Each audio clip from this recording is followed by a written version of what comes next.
आज के समय में विज्ञान बताता है कि बच्चे न होने के कई कारण हो सकते हैं, जैसे स्वास्थ्य, हार्मोन या अन्य प्राकृतिक कारण।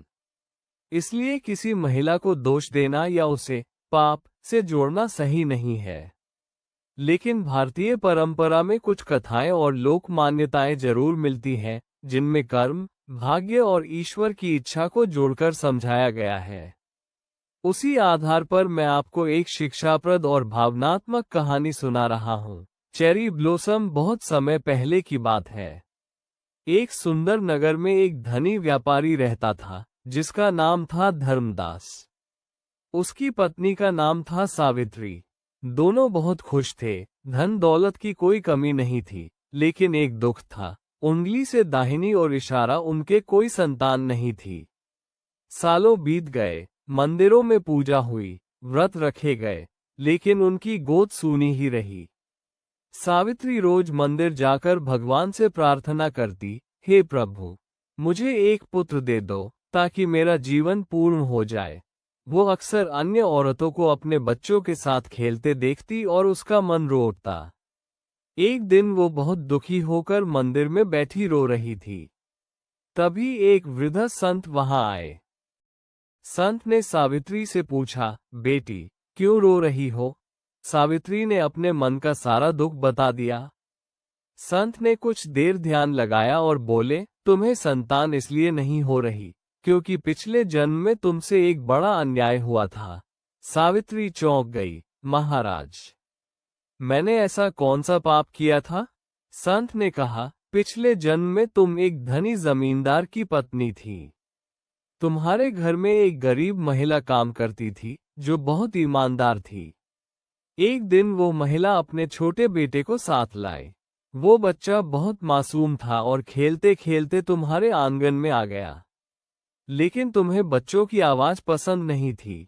तुमने क्रोध में आकर उस महिला और उसके बच्चे को घर से निकाल दिया। वो गरीब महिला बहुत रोई और बोली, आज तुमने मेरी ममता का अपमान किया है। एक दिन तुम्हें भी संतान का सुख नहीं मिलेगा। संत बोले, उस माँ के दिल से निकली पीड़ा ही शाप बन गई, और उसी के कारण आज तुम संतान सुख से वंचित हो। ये सुनकर सावित्री की आंखों से आंसू बहने लगे। उसे अपने पिछले जन्म की गलती का एहसास हुआ। सावित्री ने संत से पूछा, महाराज, अब मैं क्या करूं? क्या मेरा ये दुख कभी खत्म नहीं होगा? संत मुस्कुराए और बोले, हर कर्म का फल मिलता है, लेकिन सच्चे पश्चाताप से कर्म बदल भी सकते हैं। उन्होंने सावित्री को 3 बातें बताईं। गरीब और अनाथ बच्चों की सेवा करो, किसी भी माँ और उसके बच्चे का अपमान मत करो, निस्वार्थ भाव से दया और प्रेम फैलाओ। उस दिन के बाद सावित्री का जीवन बदल गया। वो रोज गरीब बच्चों को खाना खिलाने लगी, उनकी पढ़ाई में मदद करने लगी। जहां भी कोई माँ और बच्चा मिलता, वो उनका सम्मान करती। धीरे धीरे उसका मन शांति से भरने लगा। 1 साल बीत गया। सावित्री अब पहले जैसी दुखी नहीं थी। उसने दूसरों के बच्चों में ही अपना सुख ढूंढ लिया था। तभी एक दिन एक चमत्कार हुआ। सावित्री गर्भवती हो गई। पूरा घर खुशियों से भर गया। समय आने पर उसने एक सुंदर पुत्र को जन्म दिया।